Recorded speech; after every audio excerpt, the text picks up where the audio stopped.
Thank you so much for joining us, John. We are such fans of the work you do at She's Independent. You have been an advocate and supporter of both women of different backgrounds, getting into these professional and board roles. And additionally, you are the chairman of CereHealth, which is leaning into and doing a lot around mental illness and mental health. And so thank you for joining today. Thank you. We're big fans of She's Independent, and obviously you know that I am. Your mission about helping women, take that big jump into, high quality investment needs somebody like you or your team to make that happen. So I'm Yes. I'm pleased and really watching from the sidelines and hoping for your success. Thank you. Yeah. And we invested in CereHealth just last year. So the group of women were so excited, not just about CereHealth and the mission, which we'll get into, but also the fact that you are involved in the business, a leader in the business. So really important to us.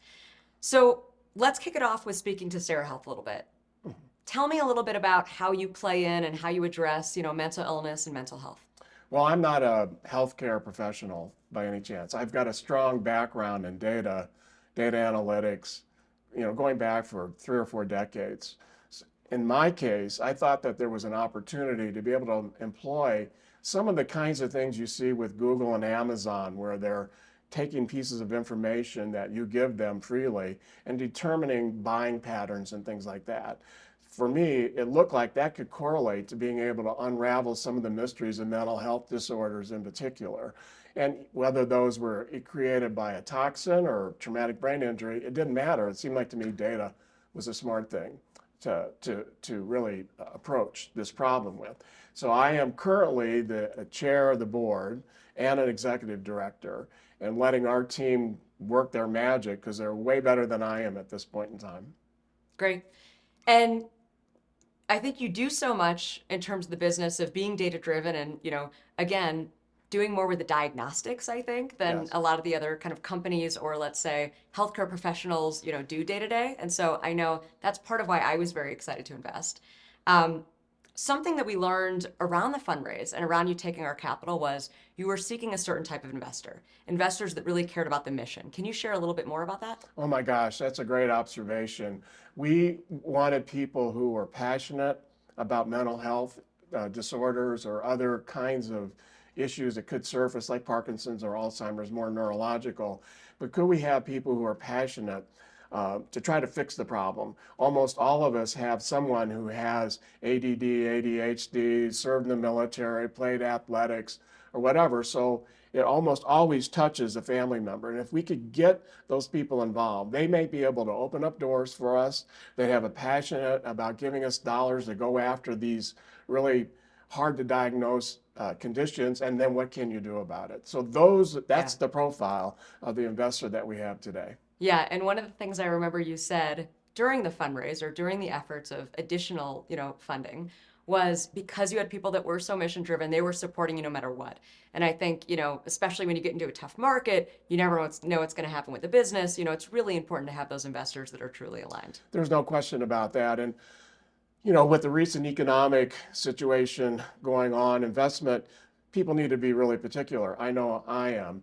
But in our case, we don't have, and I don't want this to be negative, but we don't have institutional money, private equity or venture capital. So folks that are private investors, family offices tend to ride out the waves a little bit more. And we're fortunate to be in that position, given the economy the way it is today, to have an ability to tap into those people who want to stay the course. Yeah, absolutely. Great points. So when you think about healthcare analytics and data companies and how they may change the healthcare system and our response or approach to treating mental illness, how do you think about that?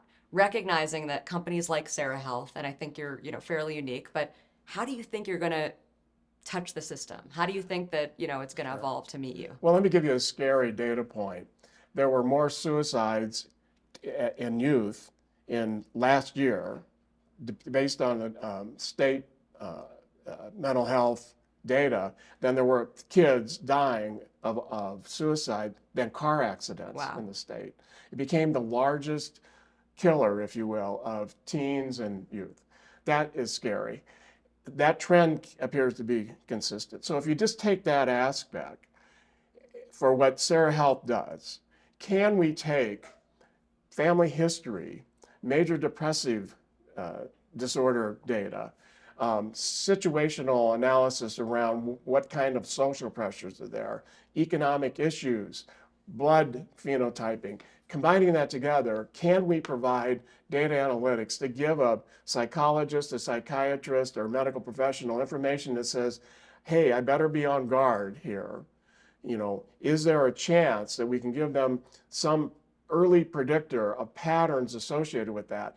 That's one thing that we're doing today, and we're working with the University of Colorado to do exactly that. Sure. So we'll hopefully be able to attack that problem. There are many more, but Yeah. that would be one that would be really cool to get after. Oh, absolutely. And I think having something in place also after we identify the issue or this is the help we need, then you have to have the follow up from there. And one of the things I know CereHealth also does is you're kind of following or there's diagnostics after the fact. It's not just the upfront diagnosis, right? That's right.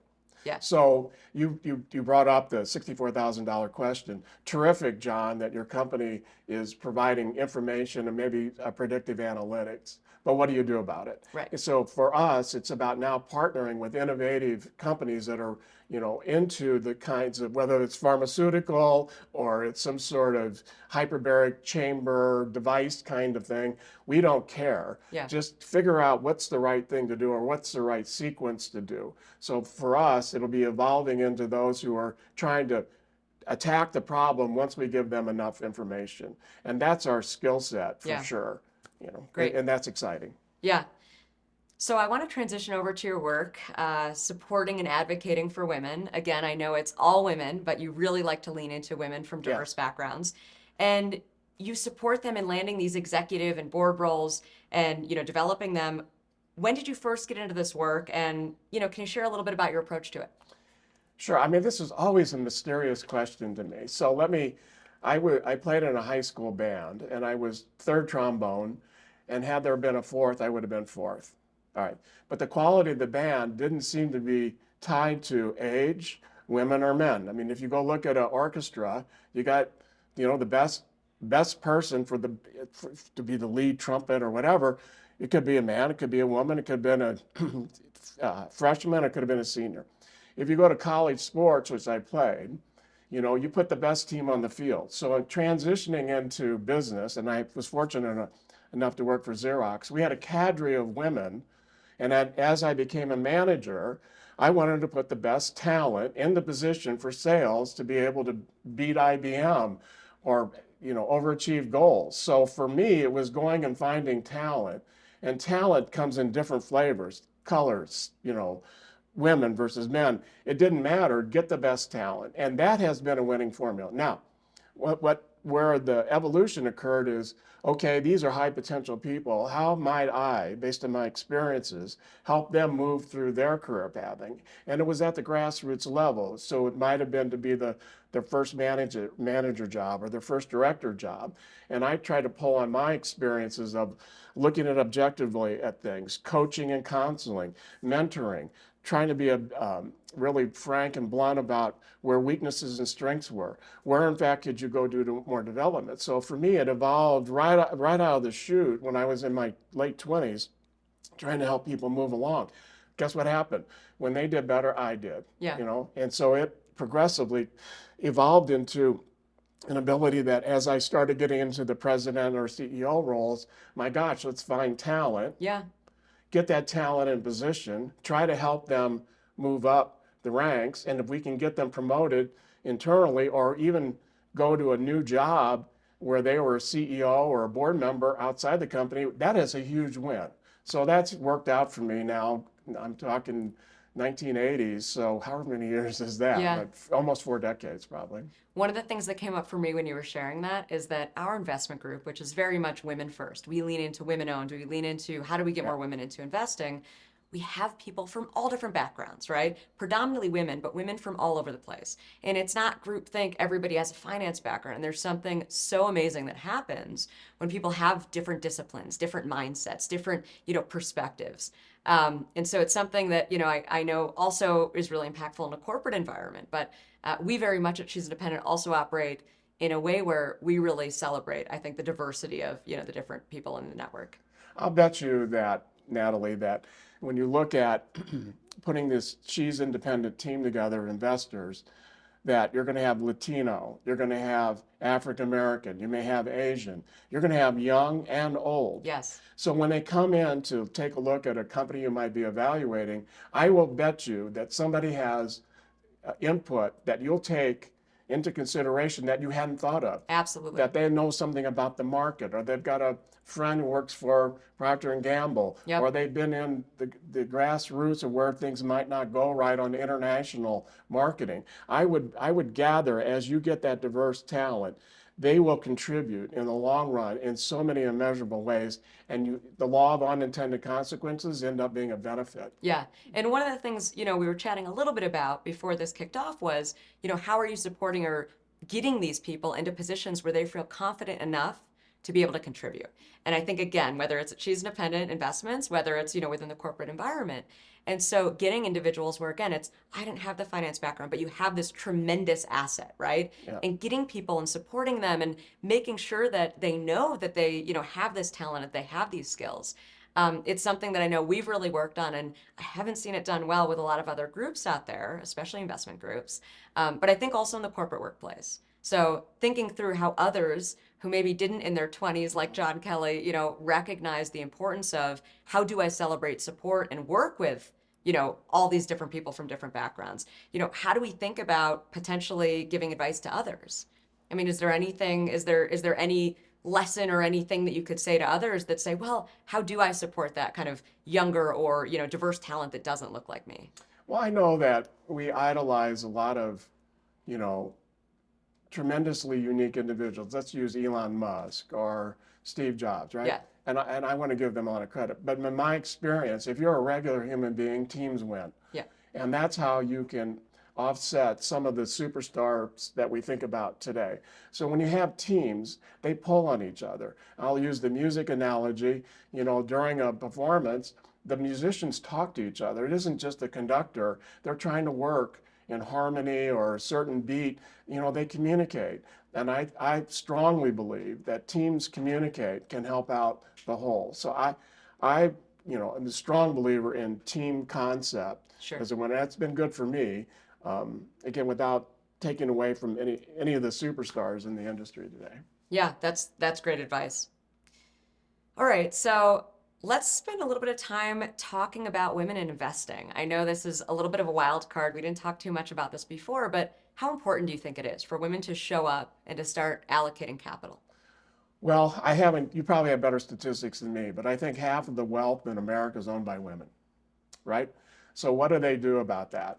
You've got the McKinsey Scotts of the world who are just doing some phenomenal giveaway to help others. I mean, that's kind of at the high end of, charitable giving. But for women, for them to be knowledgeable, confident, where to go invest, is it going to impact things that they're interested in, impact investing, all the way up to financial returns. I think that all of those factors come into play if women want to participate in that whole private equity, venture capital world, and putting their foot in and getting some early successes really is important. And organizations like She's Independent do such good due diligence. I sat in your sessions listening to, going through what's your financial plan? What is your give back plan? What is your marketing plan? All of those aspects are generally fundamentals for a good business, and to have your people learn by going through that gives them more and more confidence. And when you have more confidence, you'll make,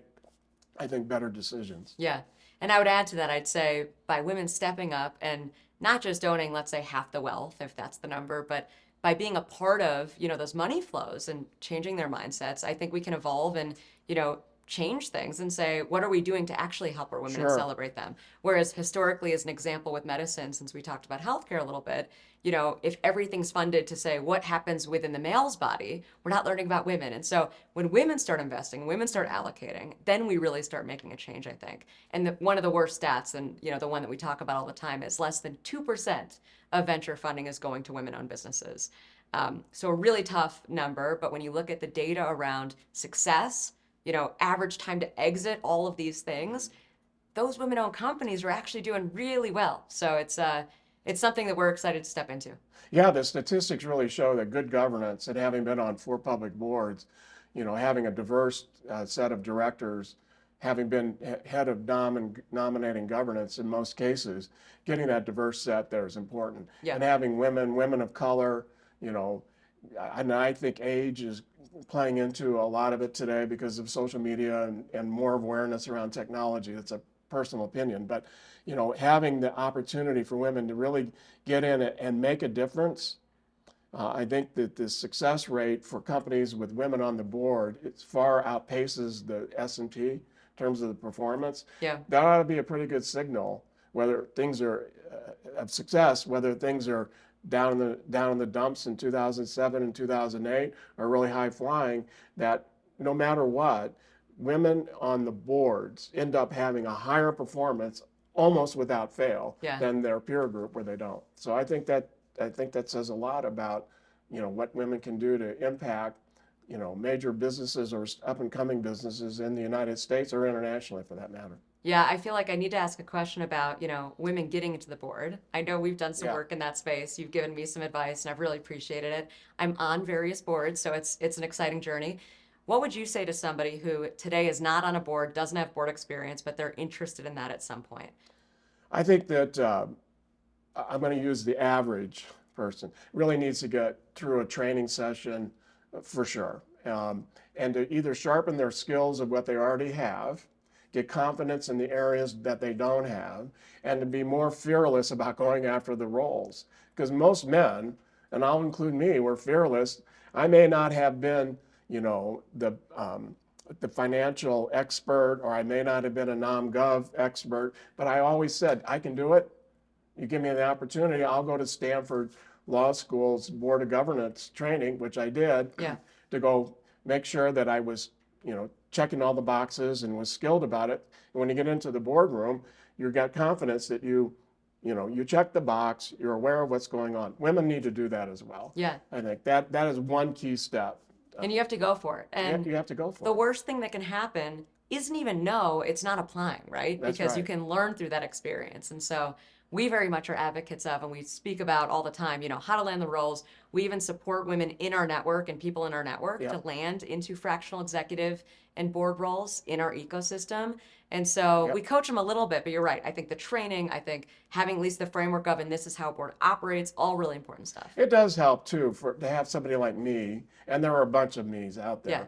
but it's sitting in a significant board position where you make an active effort to go look at diverse candidates. Sure. For sure. And if you do that, you're going to surface candidates that can add to that board. And so it is helpful to have somebody there who kind of is the lighthouse, saying, just follow the light. Yeah. And you won't run into the rocks. But I think that's helpful. But it is preparation, training, confidence, skill set building, and you've got to, for your first one, you got to go, screw it, I'm gonna make this happen. Yeah. Great. Well, those were my questions. Thank you so much. Yeah, It's been Natalie. such a pleasure getting to know you. I'm so excited to continue the conversation with you and really excited to see where CereHealth goes. And I know all of our investing members are really excited to be in that deal. Thank you very much, and thank you for your support. Yeah. Thank you for your friendship. Thank you so much.